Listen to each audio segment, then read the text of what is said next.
Every year, SEIU members and other working people use our political voice. We speak out, organize, and advocate for the things we care about.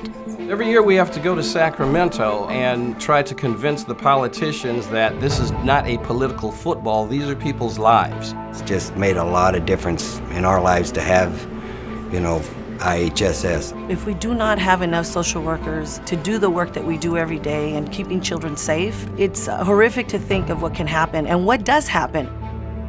Well, education is the key. If a child doesn't know how to fill out an application, guess what? They hang out on the street. The faculty union is one of the strongest voices for stopping this escalation of tuition for our students. A number of our patients don't have a political voice in this country. Our care of our patients doesn't just happen within the clinic, it happens outside of the clinic as well. These are the things that matter the most.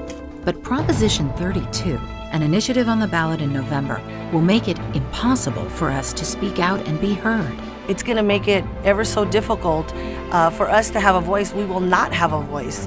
So our collective ability to raise finances gives us the ability to go to different politicians and in different elections and make a difference. Nobody else is going to speak up for us. The billionaires, the millionaires, and the politicians who get their money, they don't have our best interests at heart. We do. Unfortunately, a lot of voters won't understand what's at stake because Prop 32 has been cleverly packaged and sold as a way to clean up politics. Proposition 32 is not what it seems. This is a very tricky proposition and we need to get smart and be wise. I feel the misconception of Prop 32 is that it's going to bring positive reform efforts. But positive for who? They put loopholes so that the large corporations would still have the ability to raise finances. And any corporations can contribute as much as they want to in independent expenditures.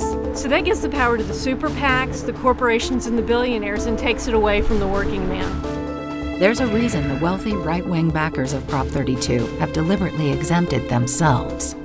Make no mistakes, especially for labor unions like us. This is just the tip of the iceberg. If we don't have our organized voice in politics, then corporate America runs this country. They'll just be able to roll right over us. Prop 32 corporate agenda is an agenda that does not include people like me or my family or my neighbors or my community. It's about them, and it's only about them. We have to be active, all of us. We just cannot sit down. This is the time to get together. There is no tomorrow. I'm going out there and I'm going to fight this to the very end. I'm going to give it my all. We're going to fight it and we're going to win it. Find out more about how you can help defeat Prop 32.